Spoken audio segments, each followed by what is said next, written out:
பசியோ அவனை புசித்து விட்டது. வீட்டு பசி. நம் எல்லோருக்குமே சில விஷயங்களில் நம்மை அறியாமலேயே ஒரு ஈர்ப்பு ஏற்பட்டு விடும். அதே ஈர்ப்பு ஒரு காலகட்டத்தில் பைத்தியக்கார பசியாக மாறிவிடும். எந்த பசியும் தவறல்ல, அது அடுத்தவர்களை பாதிக்காத வரையில். சிலருக்கு பக்தி பசி, பலருக்கு பணப்பசி, பாலியல் பசி, குடிப்பசி, ரேஸ் பசி, சீட்டாட பசி, பதவி பசி என்ற பல பசிகள். சில சந்தர்ப்பங்களில் இந்த பசியே நம்மை புசித்துவிடும். என்னுடன் படித்த மாடசாமிக்கு சிறு வயதிலேயே அகோர வீட்டு பசி. ஒரு கல்யாண வீட்டுக்கு போனால் கூட பந்திக்கு முந்தாமல் அந்த வீட்டின் சுவற்றையும் சன்னலையும் கதவையும் ஆசை ஆசையா தொட்டு தொட்டு பார்த்துக்கிட்டு நிற்பான் மாடசாமி. கல்யாண வீடுன்னு இல்லை, எந்த வீட்டுக்கு போனாலும் சரி, போற ஒவ்வொரு வீட்டையும் தொட்டு தொட்டு பார்த்துக்கிட்டு நிற்கிறது தான் மாடசாமியின் தனிப்பட்ட குணம். வீடுன்னு சொன்னா போதும், அப்படி ஒரு பைத்தியகாரதனமான ஈடுபாடு அவனுக்கு. யாராவது புதுசா வீடு கட்டியிருந்தா அந்த வீடு கட்டப்படும் அழகை அழுக்காம பார்த்துக்கிட்டு நிற்பான்.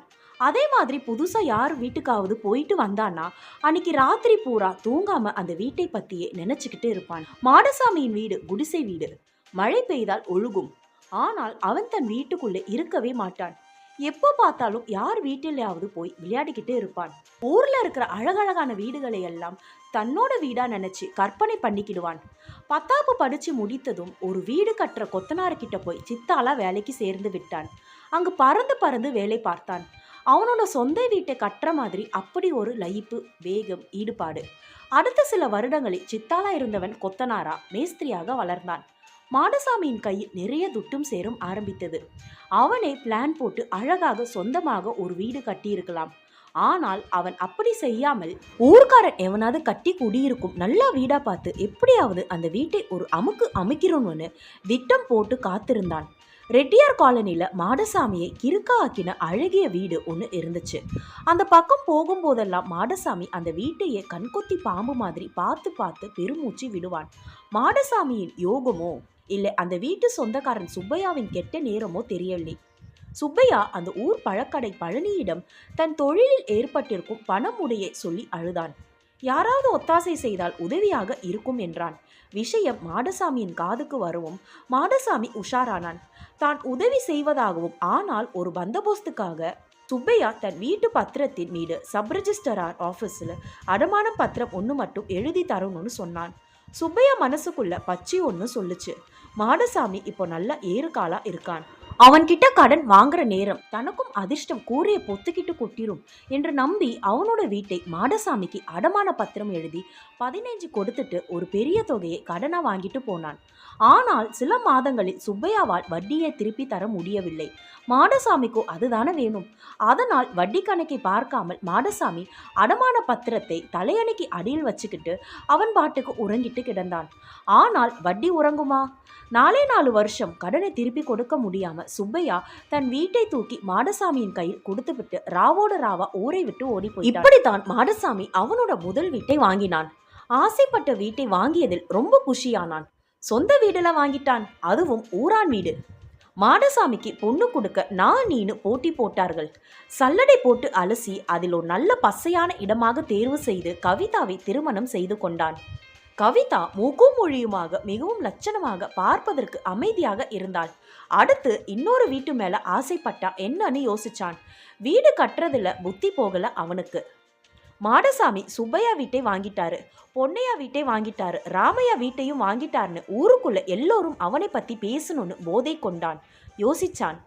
மொத்தம் கிரகையும் கொடுத்து வீட்டை வாங்கக்கூடாது. அதே நேரத்தில் ஊரில் இருக்கிறவனுடைய வீடாக பார்த்து வாங்கி தள்ளணும். வீட்டு பத்திரத்தை அடமானமா எழுதி வாங்கிட்டு கடன் கொடுக்கறதையே தொழிலாக பண்ணினா என்னன்னு யோசிச்சான். ஒரு நல்ல நாளில் அதையே புது கணக்கிலே பூஜை போட்டு ஆரம்பித்தான். சின்ன வயசுல எப்படி தேனியா பறந்து பறந்து ஓடி ஆடி சம்பாரிச்ச பையன் இப்போ என்னடானா சோம்பேறியா உட்கார்ந்துகிட்டு கிடக்கான் என்று எனக்கு ஒரே ஆச்சரியம். அது சரி, வரும் பணம் எப்படி வந்தால் என்ன? மாடசாமி கடை விரித்ததும் ஊருக்குள்ள வீடு வாசலோட இருந்து வியாபாரம் சரியா நடக்காம லம்பிக்கிட்டு இருந்த பார்ட்டிகளில் சிலர் மாடசாமி விரித்த வலையில் புளியம்பழம் விழுற மாதிரி ஒவ்வொன்றா விழுந்துருச்சுங்க. பாவம், ஆத்தை கண்டதுங்களா இல்லை அழகரை கண்டதுங்களா? அதுங்க 50,000 கொடுங்க போதும்னு கேட்டவங்களுக்கு 1 லட்சம் ரூபாயை தூக்கி கொடுத்தான்னா மாடசாமி ஒன்றும் பைத்தியக்கார பைய கிடையாது. அதுக்கான வட்டியை கொடுக்கறதுக்குள்ள எத்தனை கடன்காரங்களுக்கு தாலி அந்து போகும்னு அவனுக்கு நன்றாக தெரியும். எவனாவது மாசம் மாசம் ஒழுங்கா வட்டியை கொண்டாந்து கொடுத்தா கூட மாடசாமி ரொம்ப பெரிய கடை பண்ணிப்பான். இப்ப வட்டிக்கு என்ன அவசரம்? முதல்ல உன் வியாபாரத்தை நீ நல்லா விருச்சி செய், என் வட்டி எங்கேயும் ஓடி போயிராது என்று உருகுவான். ரொம்ப இலகுன மனசை காட்டி கடன்காரனை அனுப்பிவிட்டு வட்டிக்கு வட்டி கணக்கு போட்டு கணக்கு புஸ்தகத்தில் எழுதி வச்சிருவான். இதிலேயே மாடசாமி இன்னொரு நேக் வச்சிருந்தான். வட்டியை ஒழுங்கா கொடுத்து காலகாலத்தில் கடனையும் அடைச்சு வீட்டை மீட்டுட்டு போற ஆசாமிகள்ல ஒருத்தன் மறுபடியும் வீட்டுக்கு மேல கடன் கேட்டான்னா மாடசாமி அவனுக்கு காலனா தரமாட்டான். இப்படி கடன் கொடுத்து கொடுத்து மாடசாமி அமுக்கின மொத்த வீடுகள் 20 வீடுகளை அமுக்கி வாயில் போட்டு கொண்டாலும் மாடசாமியின் வீட்டு பசி அடங்கவே இல்லை. ராட்சச பசி மாடசாமிக்கு. அந்த பசிக்கு ஏத்தாப்புல ராட்சசத்தனமான வீடு ஒன்னை வேற மாடசாமி பார்த்துட்டான். அவ்வளவுதான், அவனுடைய கோர பசியை மேலும் தூண்டி விட்டுருச்சு அந்த வீடு. நாராயணா, கிடைச்சா இப்படியா ஒரு வீடு கிடைக்கணும்? இல்லைனா இத்தனை வருஷம் இந்த வியாபாரம் நான் செஞ்சு என்ன பிரயோஜனம்னு மாடசாமி நாராயணசாமியை கெடந்து கும்பிட்டான். அவரு தான் அவனுடைய இஷ்ட தெய்வம். அது வரைக்கும் மாடசாமி வாங்கின 20 வீடுகள் உள்ளூர்ல வாங்கியது. 21வது வீடா அவன் நாராயணன் கும்பிட்ட வீடு மட்டும் வெளியூர். சும்மா அந்த வீடுன்னு சாதாரணமா சொல்லிடக்கூடாது. ஒரு அரண்மனை அந்த வீடு. ரொம்ப பழைய காலத்து வீடு தான், ஆனாலும் அழகு சொற்ற வீடு. வச்ச கண்ணை எடுக்கவே முடியல மாடசாமிக்கு. ஆனா ரொம்ப வருஷமா வெள்ளை அடிக்காம வார்னிஷ் கொடுக்காம சின்ன ரிப்பேர் கூட பார்க்காம சுவர்கள் பிளவுபட்டு அழுது வடிஞ்சுக்கிட்டு கிடைச்சு செலவை பார்க்காம கம்ப்ளீட்டா மாமரத்து பண்ணிட்டா எவனும் அதன் அழகில் சொக்கி போயிடுவான் என்பது மாடசாமிக்கு புரிந்தது. வீடு அந்த காலத்து ஜமீன்தாரங்க பரம்பரையிலே வந்த வீடு. இப்ப அவங்க பழைய பெருங்காய டப்பா என்பதை மாடசாமி புரிந்து கொண்டான். மூக்கு வேர்த்து போச்சு அவனுக்கு. மூக்கை இன்னும் கொஞ்சம் நுழைச்சி பார்த்தான். வீட்டை வித்து தலையை முழுகிவிட்டு ஓடிரலான்னு ஜமீன்தாருங்க வாரிசுங்க காத்துக்கிட்டு கிடந்தாயிங்க என்கின்ற முழு விஷயத்தையும் கிரகித்து கொண்டான் மாடசாமி. ஜமீன்தார் வாரிசுகளுக்கு அந்த வீட்டை அப்படியே கிரகயத்துக்கு கொடுப்பதாகத்தான் ஐடியா. ஆனா எவ்வளவு கடன் வேண்டுமானாலும் வீட்டு மேல தரேன்னு மாடசாமி ஒத்த காலில் நின்னான். அதனால் பேச்சுவார்த்தை ஆரம்ப நிலையிலேயே நின்று போச்சு. இங்க மாடசாமி நாராயண அந்த வீட்டையே நினைச்சுக்கிட்டு புலம்பிக்கிட்டு கிடந்தான். அங்க அவங்க மாடசாமியை நினைச்சுக்கிட்டு உறக்க வராம கிடந்தாங்க. இப்படியே 2 மாசம் போச்சு. திடீர்னு ஒரு நாள் ஜமீன் வாரிசுங்க கிளம்பி வந்து வீட்டு மேல அதிகபட்சம் எவ்வளவு கடன் தருவீங்கன்னு என்று மாடசாமியை கேட்டாங்க. உங்களுக்கு எவ்வளவு வேண்டும் அதை சொல்லுங்க, மாடசாமி திருப்பி கேட்டான். அவங்க ஒரு பொரிய தொகையை கேட்டதும் மாடசாமி உடனே ஒப்புக்கொண்டதும் அடமான பத்திரத்தை எழுதி படிஞ்சு கொடுத்துக்கிட்டு கையோட துட்டையும் வாங்கிக்கிட்டு அப்பாடான்னு மூச்சு விட்டாங்க. எண்ணி 7 வருஷம் அந்த வீட்டு சாவி மாடசாமி கைக்கு வந்துருச்சு. கோர்ட்ல அட்டாச் பண்ணி டிகிரி வாங்கி 37 வருஷத்துக்கு முந்தி முதலா சுப்பையா வீட்டு வாயில போட்டு முழுங்கின மாதிரியே இந்த ஜமீன்தார் வீட்டையும் மாடசாமி லபக்குன்னு முழுங்கிட்டான்.